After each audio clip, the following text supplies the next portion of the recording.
Hey, everybody. Super excited for today's show. In fact, just a little side note, I woke up California time. I woke up at 2 a.m. because I was out in Detroit for the last couple days working with just some amazing real estate professionals. Big, huge shout out to all of the wonderful, amazing people there at United Wholesale Mortgage. If you haven't been there, you need to go. Just a team, obviously Matt Ishbia, Alan Baydoun, and everybody there. I'd be remiss if I tried to name everybody, so I'm not going to try at this point.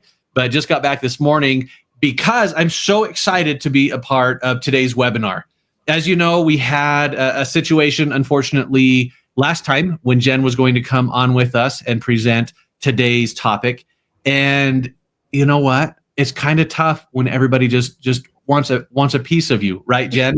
They I need you here, I need you here. And so I know that you felt really, really bad not being able to come on and present. And so now we are so glad to have you. You're here, you're able, and I know we have a series coming over the next couple of months as well. But just want to say thank you very much for making the time today to come out and be part of today's webinar. I'm honored to be here, and I genuinely, for those that I upset last time, I want to apologize. I pride myself on not being a flake, but man, with the reality show that I'm filming, they're pulling me in all sorts of different directions and threw me on a press tour in Hollywood, and I apologize that I had to cancel. So I'm here today. I'm excited. We have a lot of fun things to talk about, so thanks for having me. Oh, absolutely. In fact, I have to admit, Jen's name did come up a few times when I was out east. They're like, do you know Jennifer? She's on this show, and they were all just it was so fun to see the excitement that people had for someone that it's Jen, and you've known me a lot of years. Yeah. And so, but to them, you were Jennifer Yo. You were this big deal, and they're seeing your social media and everything, and so that is actually, obviously you are my friend, but for all of the subscribers here for Weekly Real Estate News, for all the individuals here watching today, there's a reason she's here, because she is that. She is raising the bar. She is out there doing them. And so today, the topic, closing like a pro, 5 proven tactics to seal the deal every time. This one really excites. I know I say it every time, but it's true. I kind of geek out over this stuff. And so the 5 proven tactics to seal the deal every time, this is something that's very, very prevalent and needed in today's world in 2025. With the administration, with everything going on out there, and the change in leadership, with the HUD changes and FHA. I mean, we just found out that it passed that your medical bills will no longer be part of your credit report. I mean, this is amazing. Changes are happening. And so if you're able to go in and have Jennifer mentor you and help you and teach you this, just the ability to do that is phenomenal. So Jen, I want to turn the time over to you so that you can start, closing like a pro, right? These 5 tactics. So excited to hear what you have to share today. Thank you so much, John. I appreciate the introduction, and I appreciate your friendship. Let's get right to it. I know this is what everyone came for. So let's talk about closing like a pro. Today, we're going to talk about the 5 proven tactics. And the reason I can talk about it is because I've been an agent for 18 years, a real estate agent, and I have been a real estate broker for 14 years and have had the absolute pleasure to work with at certain times up to 600 agents and see what has worked and what hasn't worked. And so having that ability to watch what's worked through the years, I've honed it down into the top 5 things that work. So I hope this works. I hope everyone has had pen and paper, write these things down, and feel free to share your thoughts and feelings in the comments as well. Let's go to slide 2. Oh, you're on 2. Okay, good job. Wait, are we on 2? Yes, we're on 2. Okay. So today we're going to talk about the 5 tactics. So as a broker, like I've said, I have had multiple opportunities with many agents to go to a lot of appointments. I've gone to listing appointments, buyers appointments, open houses to help them. I'm always game to help. And yet as a leader, I have to be really careful that I don't take over the appointment, and I don't, with my experience, think this is how we need to steer it. I need to allow the agents to learn, because we all learn better through experience, right? So I've got to be careful to sit back and allow them to learn, but help them get set up for the appointment in the beginning. I want to share a couple incidences with some agents that I know that, like, for instance, didn't have a lot of experience or tactical knowledge as to what they were doing, but they still sealed the deal.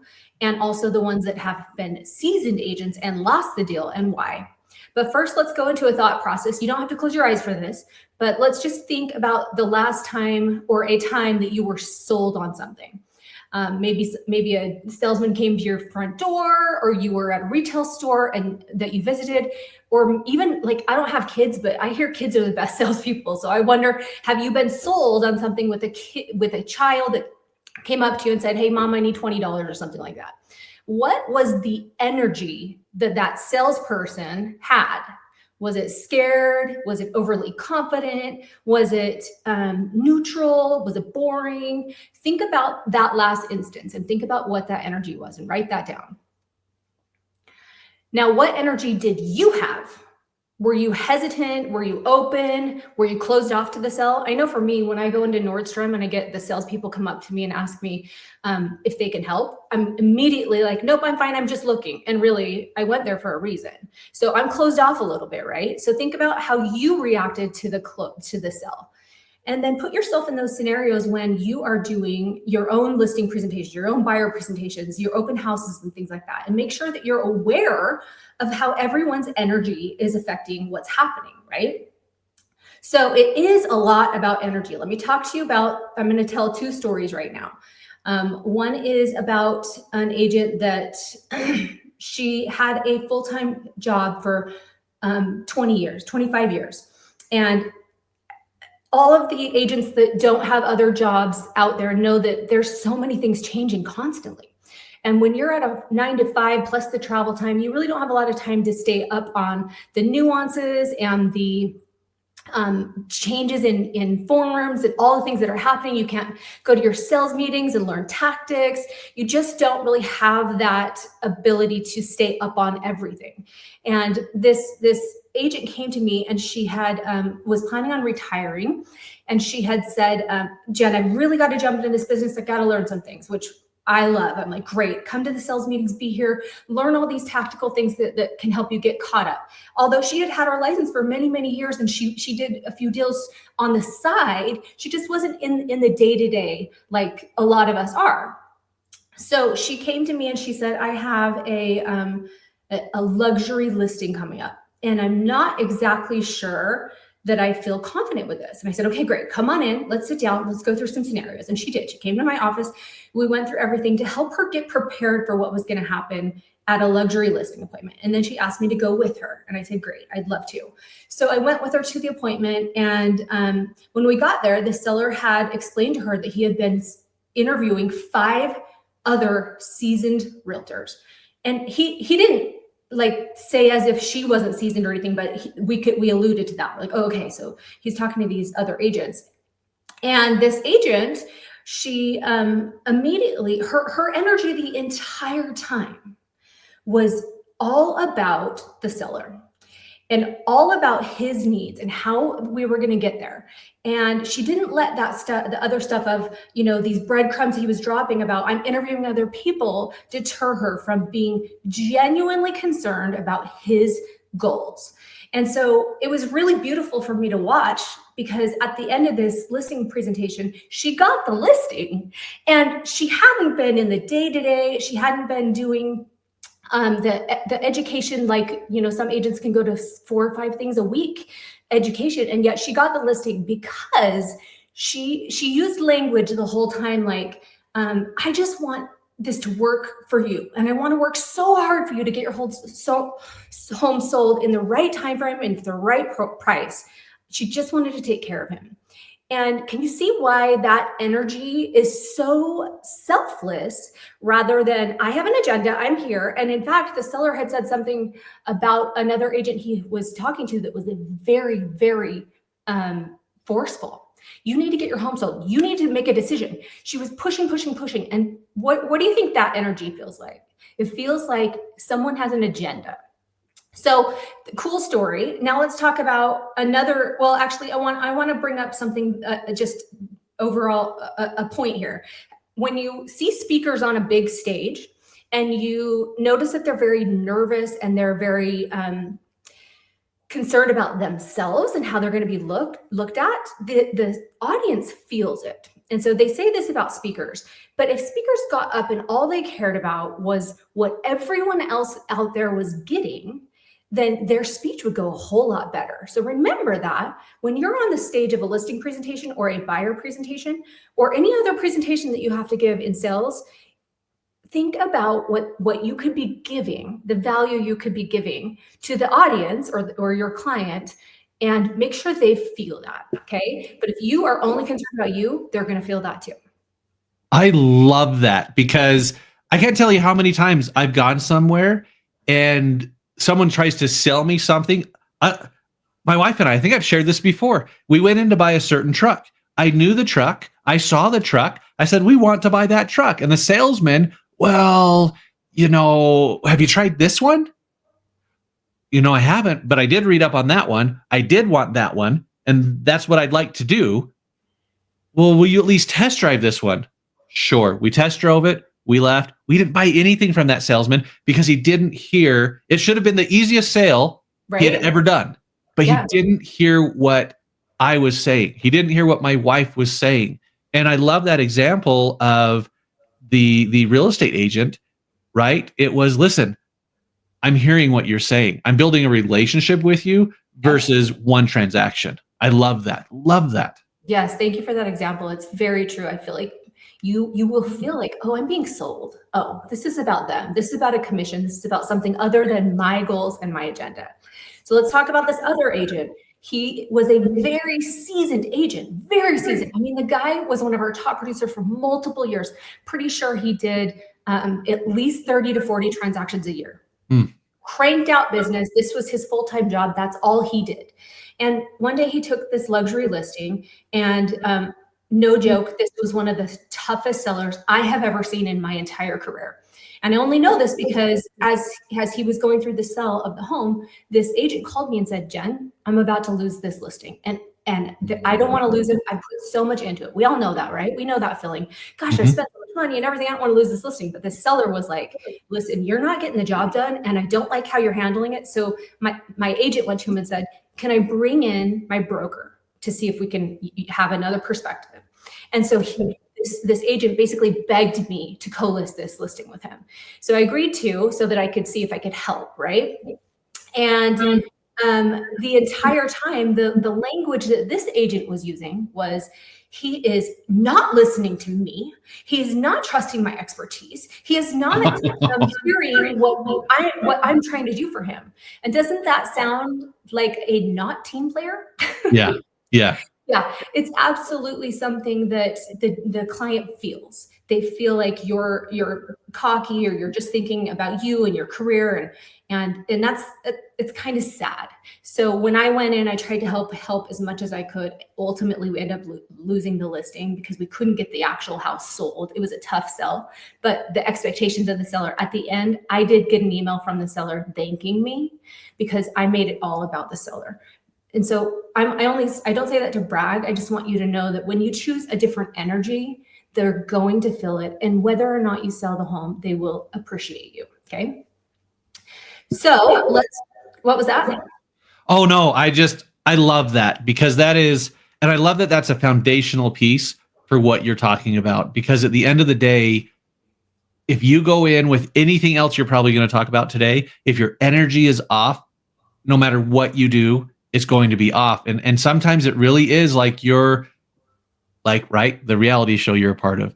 There are times you just, no matter how you're feeling, you have to put on that smile, you have to listen, and you have to realize that this is not just a job. For these individuals buying a home, this is their life. This is their future. This is are they going to raise their kids there? They're going to make their memories there. What is it that's actually important to them? Even if you think it's crazy, even if you're like, why would you ever want a carpeted tub on a pedestal, right next to the closet? And I've seen one of these, on the benches in Provo. And I was like, that is crazy. Well, the people built it that way. They spent a lot of money for that feature. I thought it was crazy, but I would never voice that, because for those that built it, for those who want to buy it, this is something that they really were excited about. And someone like Jen would hear that and then talk about, okay, this is why this is good, right? This is what is necessary. So I love that. Love, love, love. Absolutely. So let's switch to slide number 4, please. So the number one tactic, write this down, is to build trust. We're in the service industry, and customer service industry is what I say, and sales. So you cannot be thinking about you. But I'm not saying be a doormat. I'm not saying let people walk all over you. I'm just saying that your number one goal, just like John just talked about, should be your client's number one goal. Okay. So building trust is key. Number one, that'll seal the deal every time. Okay. So let's go to slide number 5. Tactic number 2 is handling objections. So I believe everyone on here is either in lending or in real estate. In real estate, we have a lot of the same objections the same as lenders. So I hope these resonate with everybody. The top 5 objections that we get, like number 1 is, how much is it? And what are you going to do for me? And how should I go? Why should I go with you and not Aunt Susie? Or I want a discount, right? So those are some of the top objections we get when we are dealing with our clientele.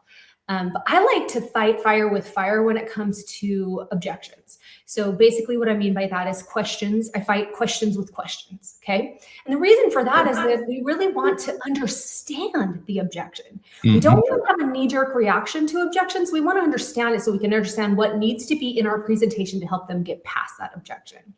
So let's go. Did you have something, John? So I wanted to ask you, because I think this is a very serious issue in today's world. Some people would say COVID made it worse, right, or whatever. But this is something that I believe has gotten worse over the last couple of years, are aggressive buyers and aggressive agents. But let's discuss the buyers or the sellers, their aggressiveness. Jen, why do you think these objections have become so aggressive? Where's it coming from? I like how you said that. We need to go to the root of the problem. Have you found maybe something overarching 30,000 foot view that you're like, this could be why a lot of these buyers or sellers are feeling this way, and this is why they have these objections? Are they trying to talk themselves out of it almost, or what's the reason? 100% it is fear of somebody else's agenda being put on them. And so just like when I go to a department store and a salesperson comes up and asks me what they can help with, my first thought is, oh, you're going to make a commission on this sale.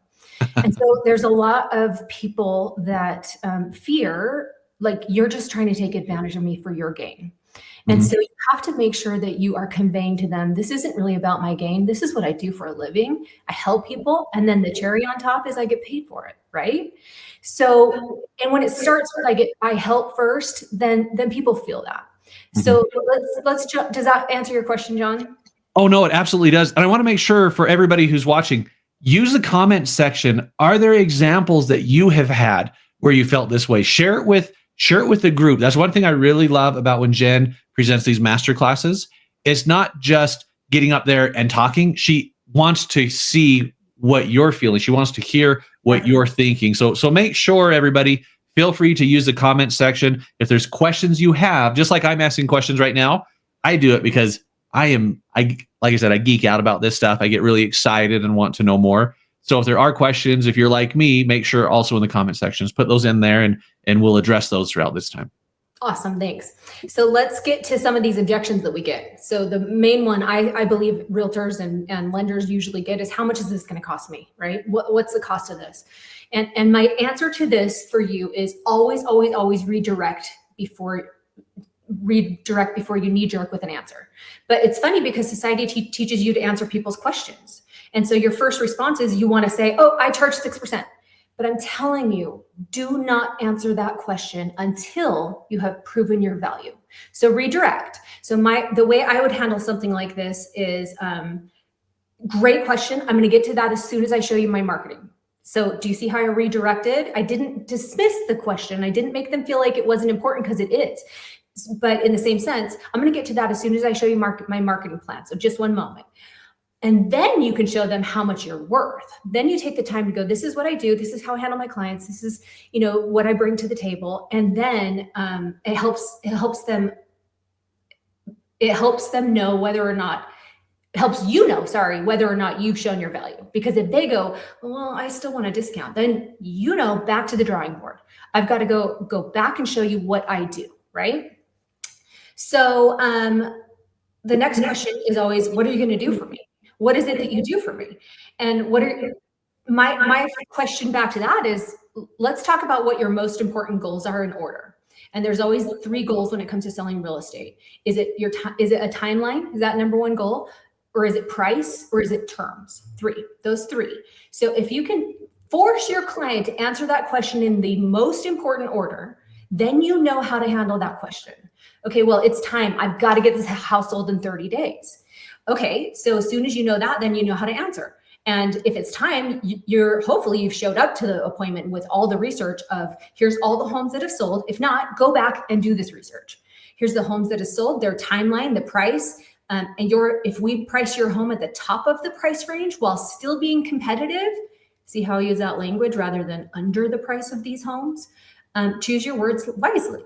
So if time's that important to you, show your value on how we're going to get your house sold in 30 days or less, or whatever it is. If price is what's most important, then explain to them what that looks like. Okay, great. If price is most important, then this is how we need to market it. And here's my marketing tactics. I do reels. I do, staging, whatever it is that you do to get the house sold for top dollar, show your client then. If it's terms, okay, then I need to sit and understand, if you want to do a seller finance, am I the right realtor for you? Do I understand seller finance enough to support the terms of this sell, right? Okay, so let's move on to the next one. What are you going to do for me? Oh, sorry, that was our last question. Why should I go with you and not Aunt Susie? Now, I know everyone gets this, right? Even lenders, right, John? You guys get this yeah, all the time. I have a cousin that does loans. Why should I go with you, right? And my first question, again, 5 questions with questions, is what is the biggest value that Aunt Susie gives you? Because you need to, number 1, find out if she's a contender or not, right? If it's just that she's going to discount everything that she does for her, then you know how to handle that objection. So if they say, well, she's going to discount for me. And then you could say something along the lines of, let's see, where's my notes here? If it's price, then ask, does saving money on commissions get your home sold, or does it just make you a little more money? So make sure you start to ask leading correct questions here. Or what if I could do it better, faster, and you don't have to share your personal details with a family member? Would that be worth my price? See how bringing out the biggest pain point of working with a family member or a close friend could be part of that objection. So kind of dripping on telling Susie your most intimate details, like what you owe on the home, what your motivations are, expect a discount agent to work as hard for you as a full value agent. That's how I handled that objection. Does that make sense? I love that, because we've all had that. Once again, whether it be in real estate or on the loan side, I mean, really, truly, I don't want a family member knowing all my business. Right. Right. It's private for a reason. Right. And so that's why, Aunt Susie, I love you, but I've learned that in my life, I want to make sure that if this goes south, I'd rather you stay my beloved Aunt Susie, and I'm not frustrated the home didn't sell or whatever. Right. And so, I mean, that's the thing. So, and I love how Jen said that, what is your privacy worth? That is your privacy worth that commission? Are you open about all that stuff with your family? And so, because that is a very real thing, especially out west. Everybody knows somebody who's been or is planning on becoming a real estate agent or a lender, right? I feel there's always that statement on every single transaction. Yeah. And it's funny because we have to remember that we're in the position as a professional to educate them about this. They may not be thinking, oh gosh, I don't want to run into Aunt Susie and be mad at her about how that transaction went. But we don't need to say those direct words. We can just guide them to be realizing that it's an intimate transaction. Do you really want to work a family? Right? Okay, so the next question I get a lot is or a statement, I want a discount. I want you to sell my home for less, or I want you to give me a discount on me buying a home with you. Those are the worst, but in the same sense, we get those a lot, right? And so my response to that objection is always, what kind of a discount are you looking for? And what parts of my offerings and my marketing do you want me to take out for that discount?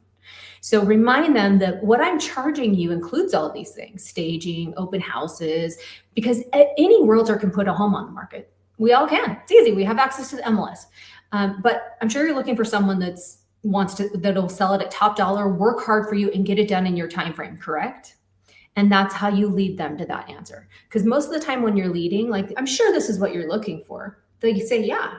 I think they feel silly going, no, I don't want someone to sell it at top dollar and fast and with my, they won't say that. And so when you remind them, discounts don't always get you your end goal, then you're handling that objection. So handling objections is one of the biggest tactics. And my suggestion to you is to write down the objections you handle in your career, write down some responses, and then call a colleague and say, do you care if I try these out on you? Because I'll tell you right now, you guys filming a reality TV show, you could have the best intentions in the whole wide world with something you're doing, and it could be taken completely wrong from so many other people. So make sure that when you have an objection handled, that you get feedback on it. Is that good? Is that a good way to handle this? Because there might be people who go, no, that doesn't sound right. It sounds like you're really leading about your needs and your desires. So make sure you have people and practice these objections. Okay. Who do you practice with, Jen? At the end of the day, when you did this or continue, because I know you're still every day becoming better. Who's your group of go-tos that you go to for things like that? Like, how does this sound? What is this? Do you have people like that you go to with that? I always talk to my spouse about things. He's so level-headed. He's so great. But I also have friends in the industry that are really, I trust them. I trust their opinion. Mm-hmm. They're successful. They know what they're doing. And so I like to ask them too and say, hey, do you think this sounds right if someone asks me, do you want a discount? And I say it like this, because you don't want to come off rude, dismissive, selfish. You really want to make sure that your objection handling is handled with white gloves and with care. I love that. And I know you are heavily involved, or are actually heavily involved in the Women's Council of Realtors. Is that a place that you would recommend individuals like you go there and work that out? Once again, this is not an ad. We're not, but I believe in associations very strongly. And I believe in organizations that want to make you better. Did you find individuals at a place like that helps you with this? Absolutely. I believe WCR. I've done it for so many years in my career, but in the same sense, there are so many good networking groups where great agents come together, and you can always find good people to collaborate with there. Love that. All right, let's go to screen number 6, slide 6.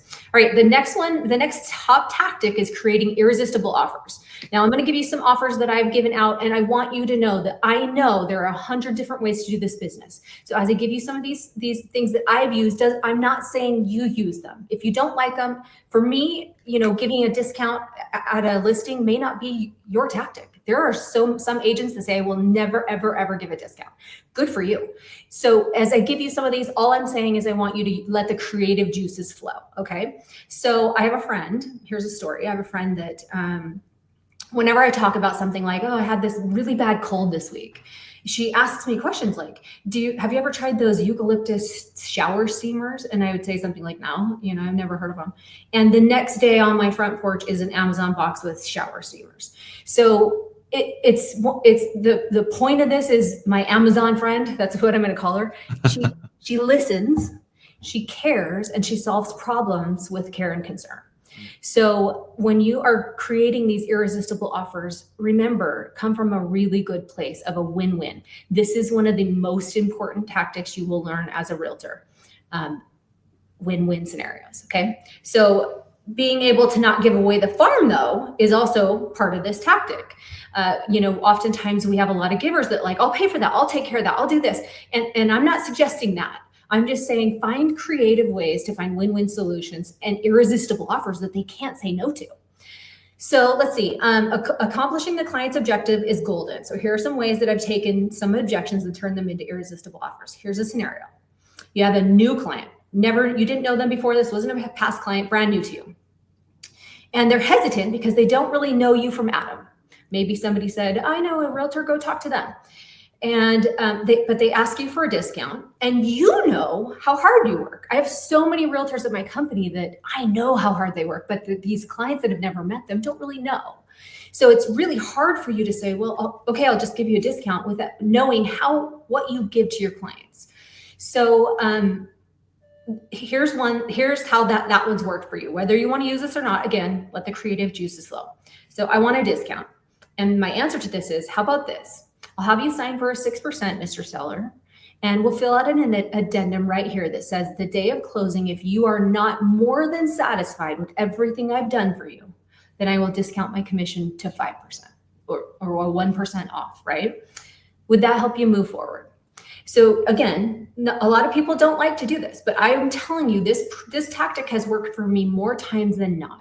Because I know how hard I work for my for my clients. And at the end of the transaction, when they're selling their home, they're getting their proceeds or whatever it is, they're buying a home, they're so excited to get to move in, you're the hero. And so in that moment, I've had more people say to me, Jen, I would have paid you a 10% if I knew you were this good of an agent. So I want you to think about taking that risk, because what it does is it allows the seller or a buyer to understand that you're willing to say, I know how good I am, but you don't. So why don't we just do something that's a win-win? Does that make sense?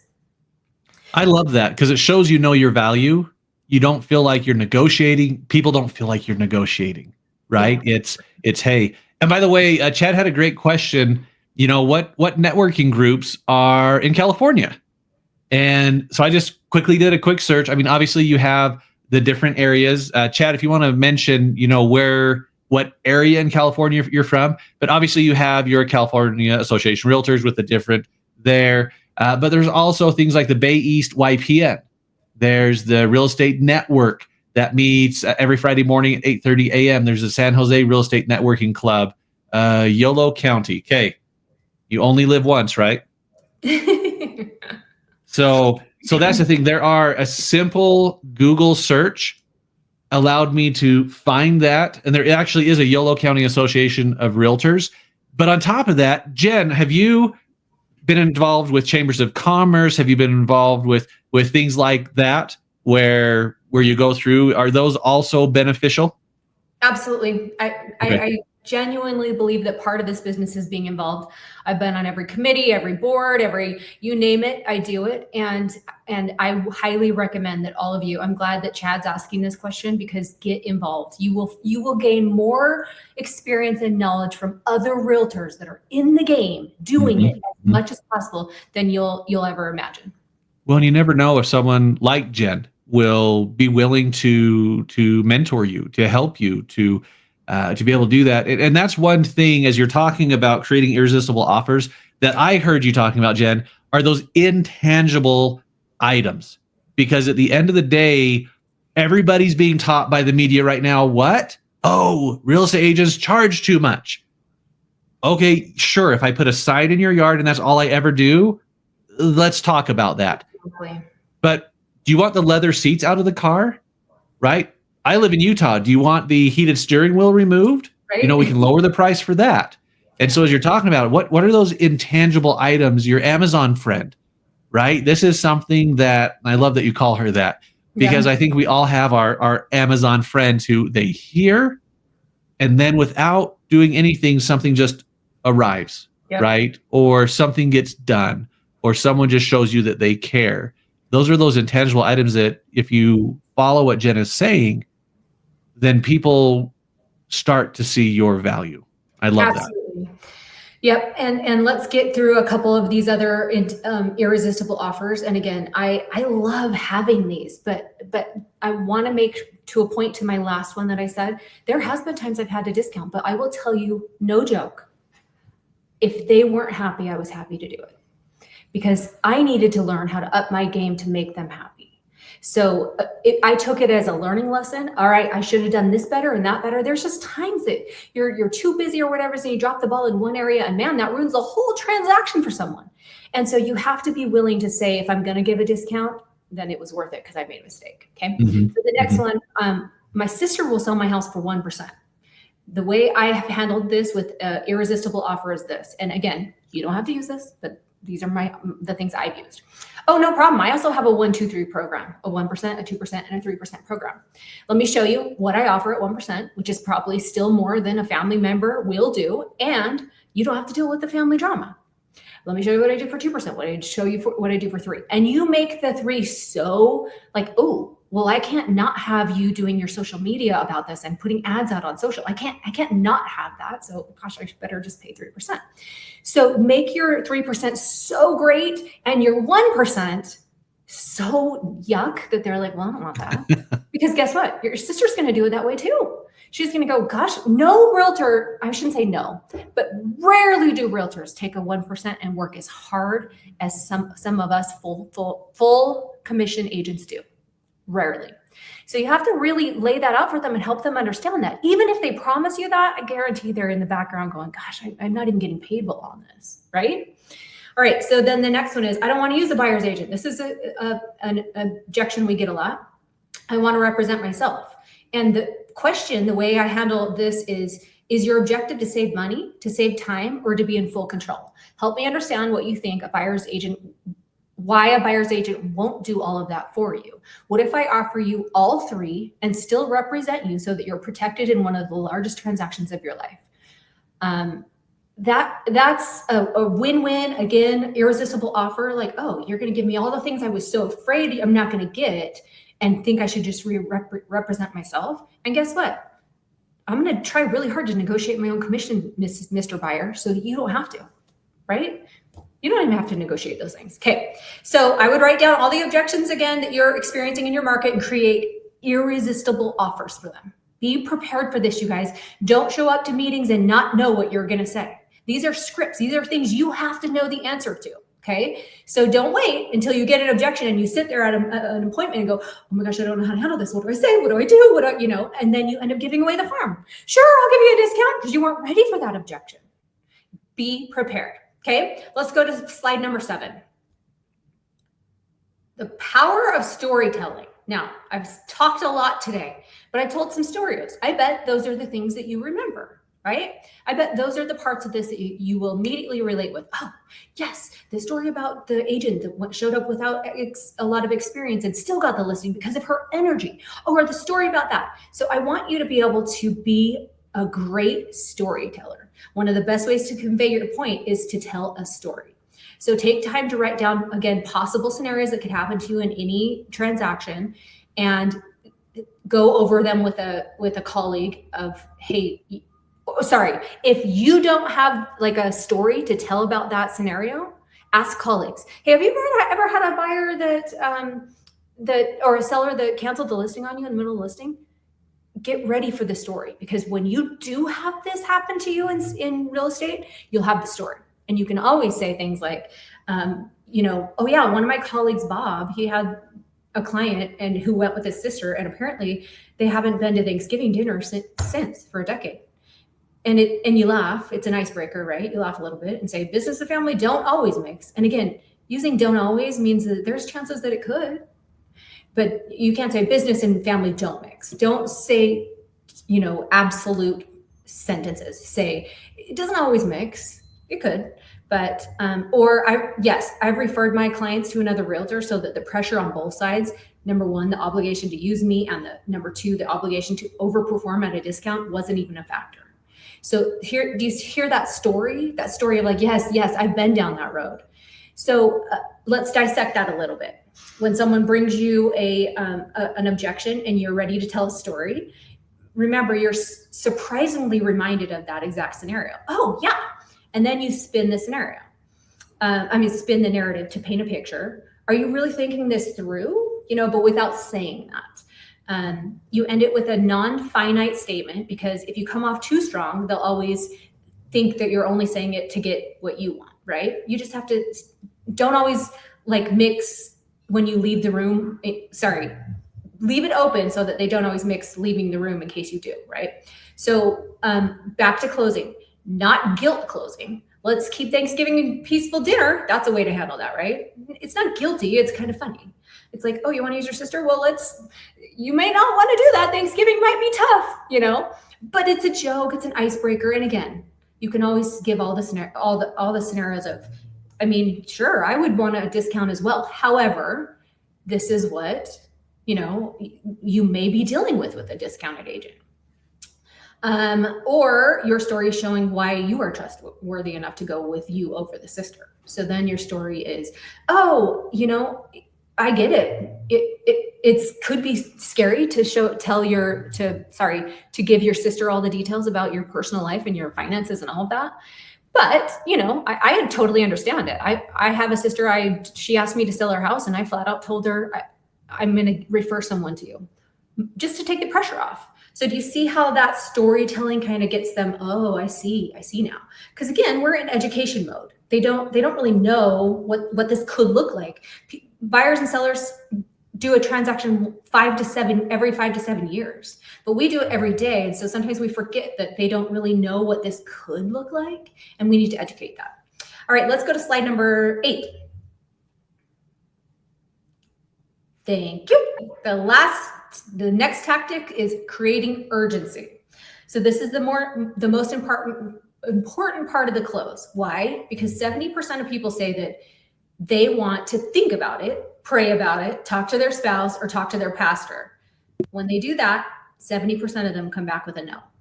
So you really want to make sure you're good at your close, okay? And I know there's so many people out there that are so much better at this than even me. But make sure you're ready for a really good close. So when they've had too much time to talk themselves out of it, they often do. So how do we handle this? There's a lot of ways. You could, with a seller, say, listen, I've already because the market is so crazy and so busy right now, which, some markets are, some aren't. So again, this is just a scenario. I've already scheduled the photographer. I've scheduled the inspector. I've gotten the stagers on the schedule, because if I didn't, we would have to wait 4 or 5 weeks to get on their schedule, or whatever it is, 2 or 3 weeks, whatever it is. Because we all know a stager that's like, I can't get to that for 2 weeks. Well, I need to list the house tomorrow. So you're showing your value by saying, I've got this all lined up if you want to move forward with me today. And then let's see, with a buyer, you could say, well, I've scheduled homes for us to view based on your initial inquiry. And let's make a phone call to the lender right now and make sure that you're pre-approved, showing your guidance is a value. Let's just get on the phone together right now and make sure you're pre-approved, because you don't even want to go out there until you are. So making sure that you are creating a sense of urgency is key, right? So prepare yourself with, if we start now, I can throw in a couple things, right? Not if you sign now, just if we start now. So a couple of things I've thrown in to create urgency are things like this. Now, a lot of these things that I'm going to tell you are free. There's a couple that cost a little bit of money, but leverage the free ones to really help people understand that you're bringing value, okay? So if we start now, I can throw in a free listing home warranty. They're free. Okay, you just call your home warranty company and explain what that means. That means that during the time we have your home listed, if your water heater goes out, they cover it. Isn't that cool? Okay, so I'll throw that in if we get started now. Doesn't that feel like, I get, because people love additional value. They love it. So I get you as a realtor, I get all your marketing plan, and I get a free listing warranty, and I get this and this and this. They love the add-ons. So be prepared for these. How about this? If we start now, I can throw in, I can pay for your credit report with the lender. It's a $50 to $100 value taken out at closing, because the lender doesn't charge till closing either. Most of them don't. So you just get to pay for it at closing. Again, that's a value, right? Oh, you're going to do something for me. And there's this law of reciprocity that happens when you do these things. People go, oh, I'm so grateful that you're thinking about me and not just you here. Thank you. What about this one? I'll have my cleaners come over and deep clean the home as my listing gift. Now that one costs a little bit of money. I've done this before. I've also given candle warmers, not candles in case there's kids or dogs or whatever, but candle warmers at listings. And this is my listing gift. I have this for you. And it's just something that makes them feel like you're not just there to get the signatures. You're here to say, let's do this together. We're in this together. The last one, I can have my lender get us a pre-approval in 24 hours. So we're ready to go. That is free. Okay. So remember, prepare yourself with some ideas of things like that you're going to do for them to get them off the fence to make a decision right now. Or prepare yourself with a strategy of why they don't want to move forward with you. You've told me that time is the most important factor. If another agent comes in here and makes you believe that money is your most important factor, I fear that they'll be telling you what you think you want to hear and not what you need, and harm yourself. I genuinely want what is best for you. And then recap all the things they've said to you. Remember when I talked about breadcrumbs? They give you little hints of what's important to them. And if you're logging them in your mind the whole time you're listening and building that trust, you can use them again in your close. You can say, remember, you said you didn't like agents that were pushy. I'm not going to push you. I just want you to know this, I'm here today. We can get this done. Okay. Let's see. How about if I give you 10 minutes to discuss? This is a listing appointment. How about if I give you 10 minutes to discuss? I'll go sit in my car. When they pull the whole, let me talk to my spouse. We want to pray about it. We want to think about it. Just say, let me give you 10 minutes to discuss. I'll go sit in my car and come back in so that I can answer more questions that you may have about the process. Because if it isn't a yes now, then I obviously haven't expressed how great of a job I'm going to do for you. And give them the opportunity to find the holes in your presentation so you can go, oh, my bad, that's on me. I didn't explain how good my marketing is. Let's go back over that. Okay. So when you give them that time, then they talk themselves out of it. But when you address all the, what is it that would make you move forward today, right now? What questions have I not covered? And take the blame on. What have I missed? I'm so sorry, because I typically don't get this. I go to listing presentations all the time and I get listings. So what are your fears and your concerns, right? So addressing that right then and right there.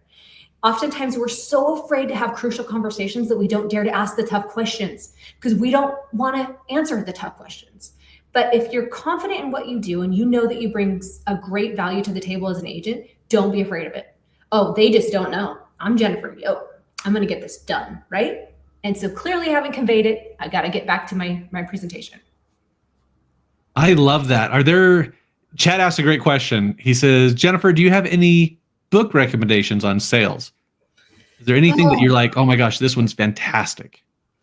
Yeah, there's so many good books out there, man. I love the Icarus Deception. Such a great book.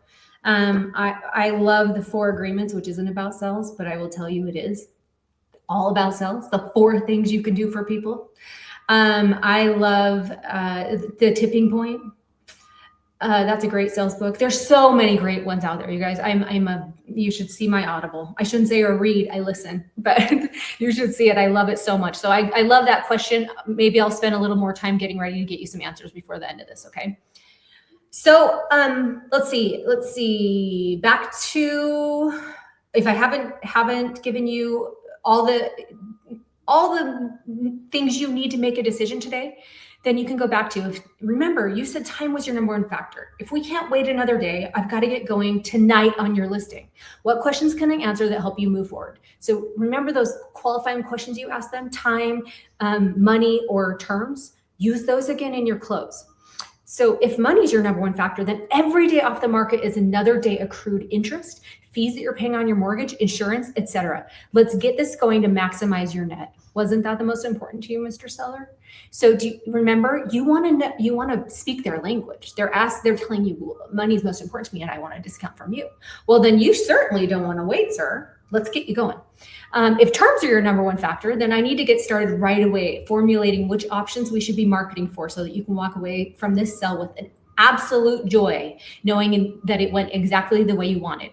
This could take time. I want to make sure we're doing it right. Because if he's going terms, I'm willing to look at seller finance. I'm willing to look at a lease back option. Man, there's a lot you got to be prepared for in marketing. So make sure you're covering those 3 items and having an answer for why you said this was the most important, Mr. Seller, or Mr. Mrs. Buyer. So let's make this the most important thing. Okay. So that is most of it. Let's just recap everything. The top 5 tactics that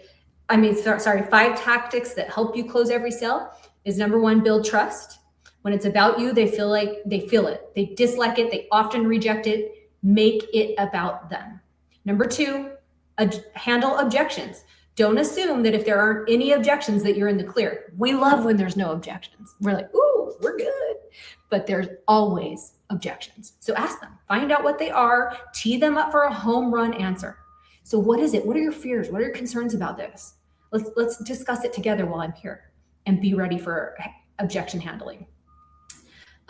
Practice them in the mirror, practice them with a friend, whatever it is, a spouse. Make sure that you, like I said, get good feedback on those. Number 3, create irresistible offers.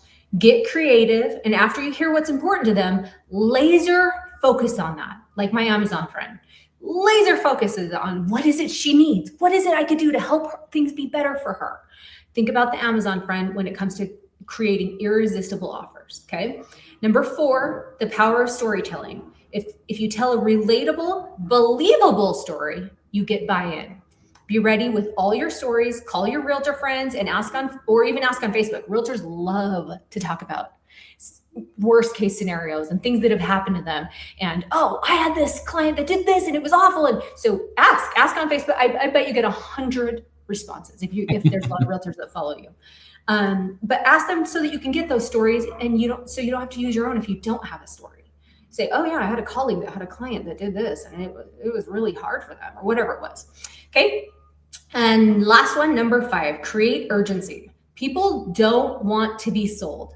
They want professional guidance. If you show them how convincing you can be, and you can leave them with, and also, I don't want to take no for an answer with any of the deals we negotiate for you.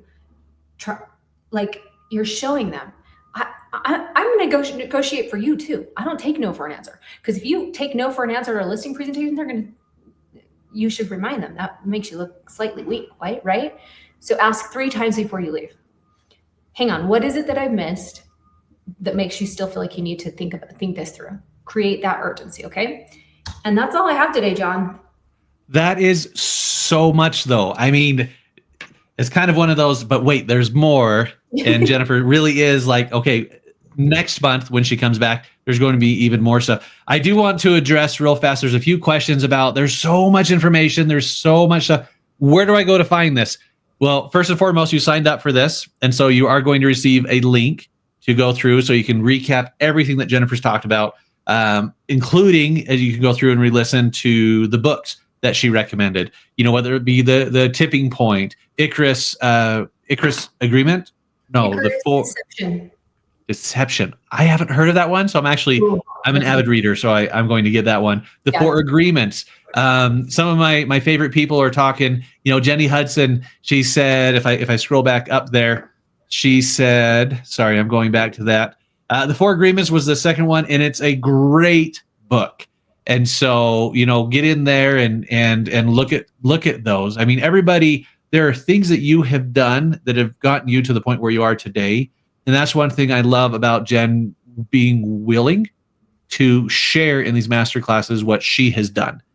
And I hope you realize it's not just what she's done, it's what she's doing, as well as what she's looking forward to do. And I think if every single person here treated their livelihood, treated their profession the same way, it's not just, okay, here's what I've done, but here's what I'm doing. And I'm learning more in order to be able to do more. Donna, wow, amazing information. Thank you so much. Tiffany, thank you so much, Jen. So, and Emily just wrote the 4 agreements. Amazing. You have to say it that way because it's all caps. Totally life-changing. Yeah. And so, all right. So the question everybody's wondering, out of your 5 pillars, and this is going to be a hard question. So I'm just gonna prep so you have time.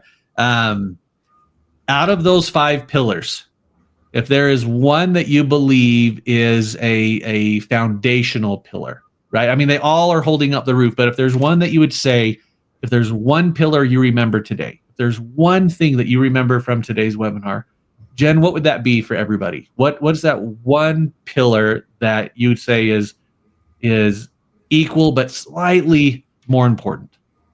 Create trust.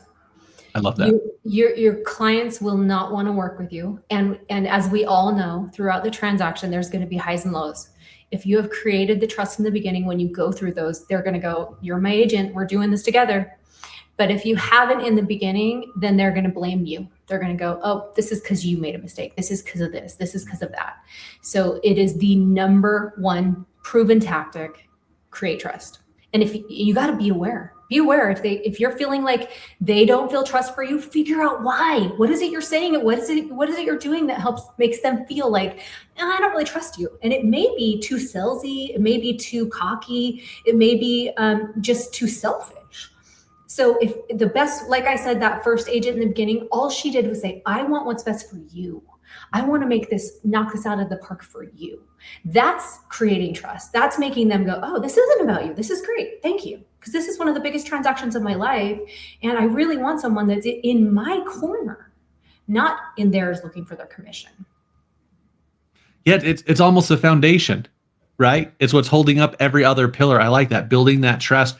Because at the end of the day, when something goes south or something happens, whether it's real or not, if it's real to them, it happened, then if they have that trust with you, then when you explain it to them and you help educate them more, I love how you keep saying that. It's just about educating them more, right? About the matter.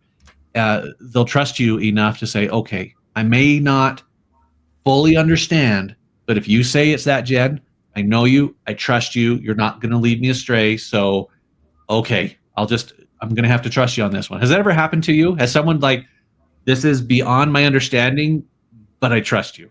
Absolutely. And those are the ones that, man, we love at the end of the transaction. They come to you and say, I couldn't have done it without you, because you built the trust that you know what you're doing. You understand this market, this industry, and you're there to support them and make sure that you're protecting them like a mother hen would. And so it's the most gratifying. It's better than a commission, I think. That gratifying feeling of they were like, you were awesome. We're so glad you were in our corner with us during this transaction. I love that. In fact, Marissa, I love this. She says, love it. Thanks so much for the tips, Jen. I want to go on a listening appointment right now. I'm pumped. So I think we're batting 1,000. Should Jen come back next month? I think based on all of these comments, the answer is yes. In fact, Jen, if you're okay with it, I'm going to give them I'm just going to pull up the list here of all of your topics. I'm not going to share all of them, but next month, I love this one. Jen is going to be talking about from leads to lifelong clients, how to build an unshakable referral network. And as you can see, it builds upon what she just talked about today. And so as you go through, and then from there, the Instagram blueprint. Well, I shouldn't say this, okay? Converting followers to buyers, but I shouldn't say that. So they keep building on each other, and I'm so very sincerely excited about what everybody's going to. So make sure you join us next time. Make sure you're here for these master classes with Jennifer Yo. I know she's incredibly busy, and so from the bottom of my heart, Jen, thank you for taking time out of your busy and hectic day to help take care of everybody here. As I've mentioned, so much information, so much. So look for the recording. It will be up on the YouTube page, as well as you will receive a link. And I have to do a big shout out when we talked about Women's Council of Realtors. The very, very first person who mentioned it, Shannon Keller, loves Women's Council of Realtors, Salt Lake City. I know Shannon is a big advocate, as well as Jen, as I mentioned earlier. So Jen, thank you. Any last thoughts? Any last words for everybody? I'm just grateful that I have the opportunity to give back to other agents and people in the industry. This is what I live for. I'm so grateful that I've been able to build my business for so many years that I am 100% referral based now when it does come to selling transactions. And I want every one of you to get there too. And so we'll learn that next month. And but this is my joy, is to be able to give back and share the tactics that have worked for me, so that hopefully they can work for you too. Love it. Thanks again, everyone, so much for joining. Look for a list of Jen's favorite books. We will get that out to everybody. We'll work with Jen offline here to make sure that they, not only the books, the title and the authors, but possibly where you can find those. Thanks again, Jen. Thanks, everyone. Thanks, you guys.